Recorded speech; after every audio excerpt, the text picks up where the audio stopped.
Have you ever wondered why some companies, some teams, and even some people seem to make a sudden leap from being just good to becoming truly great, while others who seem just as smart and work just as hard stay good forever? It's one of the biggest questions in business and in life, and the answer is surprisingly simple, yet profoundly challenging. The single biggest reason why most things don't become great is because they are already good. Good is the enemy of great. Welcome to Next Chapter Idea. Today, we're diving into Jim Collins's masterpiece, Good to Great. This isn't just a book summary, it's a roadmap. We're going to uncover the timeless principles that separate the legends from the forgotten, using powerful stories and examples you won't forget. Principle 1. The quiet leader. Level 5 leadership. When you think of a great leader, who comes to mind? A charismatic, larger-than-life personality on the cover of magazines, right? Collins and his team crunched decades of data and found the exact opposite. The leaders who engineered the leap from good to great weren't rock stars. They were what Collins calls level 5 leaders. Imagine two types of builders. One builds a magnificent monument to himself, ensuring his name is carved in giant letters at the front. The other spends his life building a clock, a perfect, beautiful clock that will continue to tell the perfect time long after he is gone. The level 5 leader builds the clock, not the monument. They are a strange paradox, a blend of deep, personal humility and an unwavering, almost stoic professional will. Think of Darwin Smith, the CEO of Kimberly-Clark. He was a shy, awkward man who, when asked to describe his management style, just looked down at his shoes. Yet, this same man made the gut-wrenching decision to sell the company's core paper mills, the business they were famous for, and go all in on the consumer paper business, eventually owning their rival Scott Paper and becoming the #1 brand in the world. Humility to know it's not about them, but will to do whatever it takes to make the company great. That's the foundation. Principle 2. Get the right people on the bus. So you have the right kind of driver. What's next? Do you figure out the perfect destination and then convince people to come along for the ride? Wrong. The good to great companies did something that feels backwards. First who, then what. Before they figured out where to drive the bus, they focused entirely on getting the right people on the bus, the wrong people off the bus, and the right people in the right seats. Think of it like assembling a world-class mountain climbing team. You wouldn't pick a destination on Mount Everest and then try to train a random group of people. You would first select the most dedicated, skilled, and resilient climbers you could find. Why? Because if you have the right team, you can conquer any mountain. If conditions change, your team can adapt. If you discover a better mountain to climb, they'll be excited for the new challenge. The who question is more important than the what question.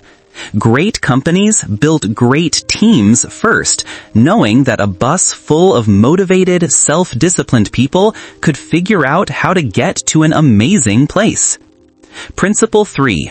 The Stockdale Paradox. Confront the brutal facts. Once you have the right people, you must create a culture where the truth is heard. This leads to one of the most powerful psychological concepts in the book, the Stockdale Paradox. It's named after Admiral Jim Stockdale, a U.S. military officer held as a prisoner of war in Vietnam for over 7 years. He was tortured relentlessly. When Collins asked him who didn't make it out of the camps, Stockdale's answer was shocking. "Oh, that's easy, the optimists." The optimists would say, "We're going to be out by Christmas."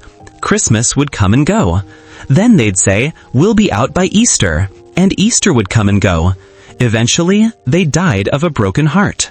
Stockdale, on the other hand, held two contradictory beliefs at the same time. He maintained an unwavering faith that he would get out and prevail in the end. But at the same time, he confronted the brutal, harsh reality of his day-to-day existence. This is the Stockdale Paradox. Retain absolute faith that you will prevail in the end, regardless of the difficulties, and at the same time, confront the most brutal facts of your current reality, whatever they might be. Great companies didn't stick their heads in the sand. They created an environment where people could speak the truth, look at the cold, hard data, and face reality, all while holding on to the belief that they would find a way to win. Principle 4. The Hedgehog Concept. So, you have the right leader, the right team, and you're facing reality. Now you need your what. You need your direction. And it comes from what Collins calls the Hedgehog Concept. This is based on an ancient Greek parable. The fox knows many things, but the hedgehog knows one big thing.